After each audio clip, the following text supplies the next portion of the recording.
আসসালামু আলাইকুম, welcome back to Manhas kitchen. আজ আপনাদের জন্য নিয়ে আসলাম আবারও নতুন একটি রেসিপি, কাঁচা আমের আচার। তাহলে চলুন কথা না বাড়িয়ে চলে যাই মেন রেসিপিতে।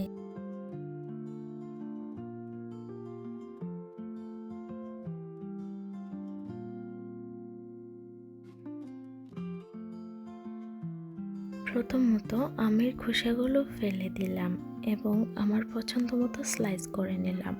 আপনারা আপনাদের পছন্দ মতো স্লাইস করতে পারেন। এ পর্যায়ে একটি পাত্রে পরিমাণ মতো পানি নিয়ে 1 চা চামচ লবণ দিয়ে দিলাম এবং আমগুলোকে ভিজিয়ে রাখবো 15 মিনিটের মতো।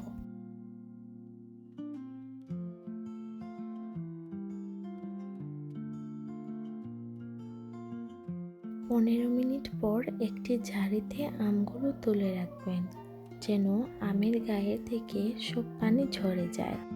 আমগুলো কিন্তু একেবারে শুকনো থাকতে হবে। আচারটা তৈরি করতে আমার যা যা উপকরণ লাগবে, এখানে আমি নিয়ে নিয়েছি আস্ত 5 ফোড়ন 3 চা চামচ এবং 2 চা চামচ মৌরি, সাথে 2 চা চামচ আস্ত মেথি।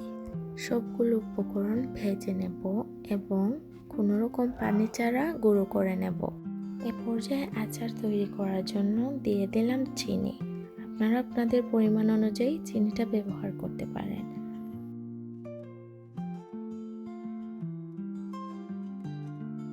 চিনির সাথে অল্প পরিমাণে পানি দিয়ে একটি ক্যারামেল তৈরি করব। খুব অল্প আছে চিনিটাকে জাল করতে হবে।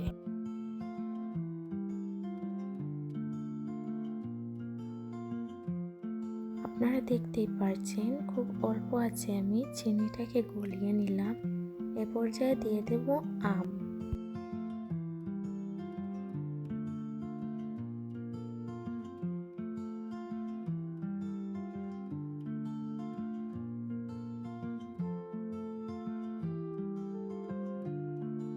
আমটা দিয়ে খুব ভালোভাবে মিশিয়ে নেব।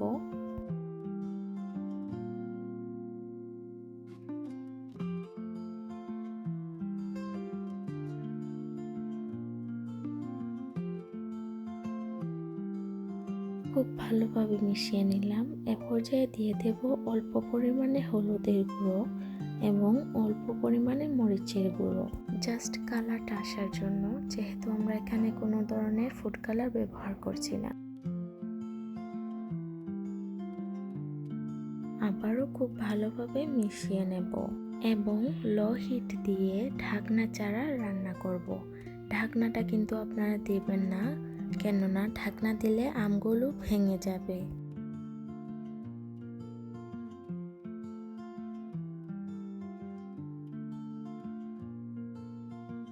দেখুন আমের মধ্যে খুব সুন্দর একটি কালার চলে এসেছে।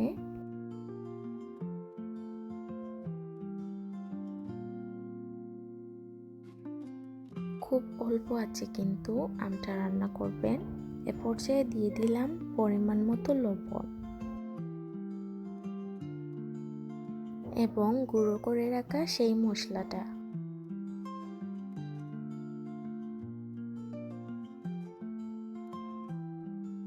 খুব আলতো হাতে মশলাটা মেশাবো যেন আমগুলো ভেঙে না যায়।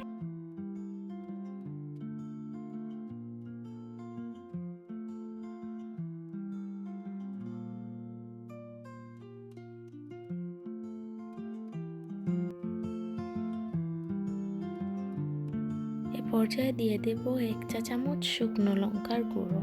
শুকনো লঙ্কাটাকে আমি আগে ভেজে গুঁড়ো করে নিয়েছিলাম।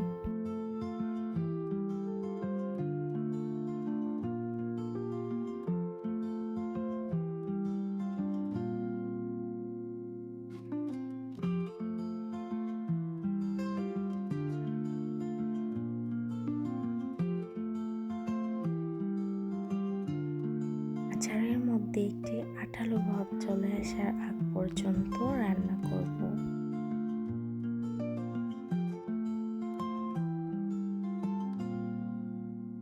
ফাইনালি তৈরি হয়ে গেল আমার টক ঝাল মিষ্টি আমের আচার।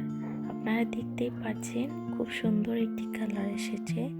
অবশ্যই আপনারা যদি পারফেক্টলি আমের আচারটা তৈরি করতে চান তাহলে আমার রেসিপিটি সম্পূর্ণ ফলো করে আচারটি তৈরি করুন। আচারটা যদি আপনারা সংরক্ষণ করে খেতে চান তাহলে অবশ্যই একটি কাচের বয়ামে সংরক্ষণ করবেন এবং এটি ফ্রিজে রেখে 1 বছর পর্যন্ত খেতে পারবেন।